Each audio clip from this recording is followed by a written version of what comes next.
মঙ্গলবার, হ্যাঁ মঙ্গলবার রাত 8টা পর্যন্ত টাইম। এর মধ্যে আমার কথা না শুনলে তোদের জীবন নরকে পাঠিয়ে দেব। তোরা পাগল, তোরা বাস্টার্ড, দেখ তোদের আমি কি করি। মাফ করবেন, কথাটা আমি বলছি না, কথাটা বলছে কে? American president Donald Trump. হ্যাঁ ঠিকই শুনেছেন, ডোনাল্ড ট্রাম্প পরপর দুটো পোস্ট করেছেন তার নিজস্ব সোশ্যাল মিডিয়া ট্রুথে। এর আগের দিন আমি একটা ভিডিও বানিয়েছিলাম যেখানে ট্রাম্প বলছেন 48 ঘন্টা সময় দেওয়া হলো ইরানকে, এর মধ্যে একটা সমঝোতায় আসতে হবে, নইলে এরপরে ইরান তছনছ করে দেবেন, আর কি নরক বানিয়ে দেবেন, এমনই তিনি মন্তব্য করেছেন। এবং তারপরেই আজ তিনি সোশ্যাল মিডিয়া অর্থাৎ নিজের সোশ্যাল মিডিয়া ট্রুথে দুটি পোস্ট করেন। কিন্তু তিনি পোস্ট করেই থেমে নেই বা 48 ঘন্টা সময়সীমা দিয়েও কিন্তু তিনি চুপচাপ বসে নেই। পরপর হামলার খবর আসছে তেহরানে এবং তেল আবিবেও আসছে, উল্টো দিকে ইউএইতে আসছে, পরপর হামলার খবর আসছে। সেটা নিয়ে আলোচনা করব এবং 48 ঘন্টা পর কথা না মানলে কি হতে চলেছে সেটা নিয়ে আলোচনা করব। ভারতে কি ইম্প্যাক্ট করতে পারে এর জন্য সেটা নিয়েও আলোচনা করব। নমস্কার, আমি শীর্ষেন্দু আর আপনারা দেখছেন নির্ভীক দৃষ্টিকোণ। সঠিক এবং তথ্যমূলক খবর নিয়ে আমরা ভিডিওতে আলোচনা করে থাকি। তবে ভিডিও শুরু করার আগে আপনার কাছে আমার একটাই বিশেষ অনুরোধ, আপনি যদি এই চ্যানেলে নতুন হয়ে থাকেন তাহলে চ্যানেলটা সাবস্ক্রাইব করে দিন এবং ভিডিওটি পুরো দেখতে থাকুন, একটু স্কিপ না করে। ভিডিওটি দেখার পরে আপনার মূল্যবান মতামত কমেন্টে লিখতে পারেন এবং বন্ধুদের সঙ্গে শেয়ার করুন। এবং ভিডিওটি ভালো লাগলে একটা লাইক করে পাশে থাকুন। চলুন এবার যাওয়া যাক মূল ভিডিওতে।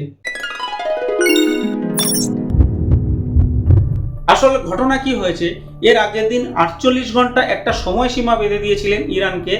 তাতে সতর্কবার্তা ছিল যে হয় এই টাইমের মধ্যে তুমি একটা আলোচনায় বসো, নইলে স্ট্রেট অফ হরমুজ খুলে দাও, আর যদি আমার কথা না শোনো তাহলে আমি পুরো নরক বানিয়ে ছেড়ে দেব ইরানের পুরো সমস্ত জায়গাগুলোতে।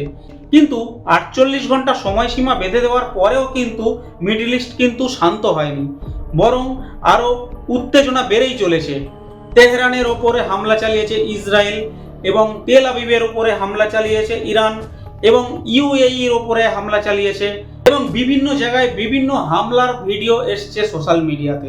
কিন্তু এই ভিডিওগুলি যেহেতু ভেরিফাইড নয়, ভিডিওগুলি সোশ্যাল মিডিয়াতে ভাইরালভাবে এসছে, তাই সেই ভিডিওগুলি আমি ভাইরালভাবেই দেখাবো, এর সত্যতা আমি দাবি করি না। তবে প্রথমে দেখা যাক ডোনাল্ড ট্রাম্প কি বলেছেন। এখানে ডোনাল্ড ট্রাম্প বলছেন টুইসডে 8 PM ইস্টার্ন টাইম। এখানে ইস্টার্ন টাইম বলতে তিনি ইরানকেই বুঝিয়েছেন, অর্থাৎ তিনি বলছেন যে মঙ্গলবার রাত 8টার সময় তিনি ইরানে প্রচণ্ড হামলা করবেন। এবং তার আগে তিনি একটা পোস্ট করেছেন 6 ঘন্টা আগে, আর সেখানে তিনি লিখছেন Tuesday will be power plant day and bridge day. অর্থাৎ তিনি বলতে চেয়েছেন ইরানে যেসব পাওয়ার প্ল্যান্টগুলো রয়েছে এবং যে বড় বড় ব্রিজগুলো রয়েছে সেগুলোকে একসঙ্গে হামলা করবেন। There will be nothing like it, অর্থাৎ এর মতো আর কিছুই হবে না। ওপেন দ্য ফাকিং স্ট্রেট, মানে স্টেট অফ হরমুজ খুলে দেওয়ার জন্য তিনি বলছেন, কিন্তু এখানে একটা স্ল্যাং ল্যাঙ্গুয়েজ ব্যবহার করে ফেলেছেন। যাই হোক, তারপরে বলছেন you crazy bastards or you will be living in hell. অর্থাৎ তিনি এখানে বলতে চেয়েছেন তোরা পাগল, বদমাস, তোরা জাহান নামে যাবি আমার কথা যদি না শুনিস। জাস্ট ওয়াচ, তোরা দেখতে থাক আমি কি করি। এই পোস্টটা তিনি 6 ঘন্টা অর্থাৎ 7 ঘন্টা আগে করেছেন, এখন থেকে 7 ঘন্টা আগে করেছেন এবং তারপরেই 6 ঘন্টা আগে ওই পোস্টটা করে তিনি টাইম বলে দিয়েছেন যে কোন টাইমে তিনি করবেন, অর্থাৎ মঙ্গলবার রাত 8টা পর্যন্ত তিনি টাইম দিয়েছেন। এর মধ্যে যদি কথা না শোনে তাহলে ইরানের ওপরে প্রচণ্ড হামলা হবে। যদিও আমরা আজকে বিভিন্ন সোশ্যাল মিডিয়াতে হামলার ভিডিও দেখেছি, যেটা আপনারা এখন ভিডিওতে দেখতে পাচ্ছেন। এই ভিডিওটা তেহরানের বলে দাবি করা হচ্ছে। যেহেতু এই ভিডিওটা সোশ্যাল মিডিয়াতে ভাইরাল হিসেবে এসেছে, তাই আমি ভাইরাল ভিডিও হিসেবেই এটা পোস্ট করেছি, এর সত্যতা আমরা যাচাই করিনি। এবং এই ভিডিওটা দেখছেন তেল আবিবের।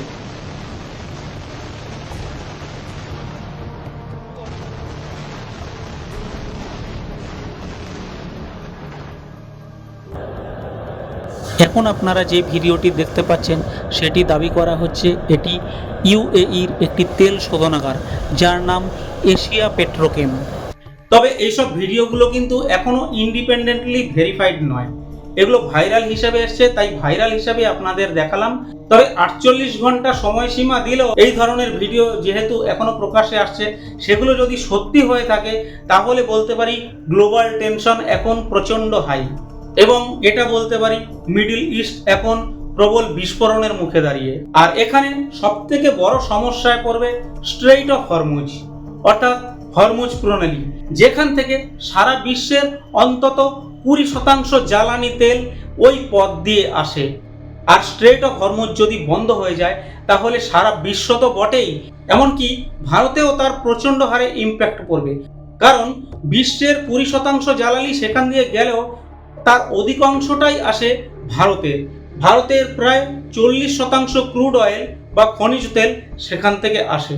আর এই স্ট্রেইট অফ হরমুজ বন্ধ হওয়ার কারণে যদি সেখান থেকে তেল না আসে তাহলে কি হবে? তাহলে তেলের দাম আকাশ ছোঁয়া হয়ে যাবে, এবং মুদ্রাস্ফীতি বাড়বে, এবং পরিবহন খরচাও বাড়বে, এবং স্টক মার্কেটের ওপরে তার প্রচণ্ড প্রভাব পড়বে। এমনকি আমাদের মতো সাধারণ মধ্যবিত্তদের পকেটেও টান পড়বে। তাহলে 48 ঘন্টা শেষ হলে কি হতে পারে?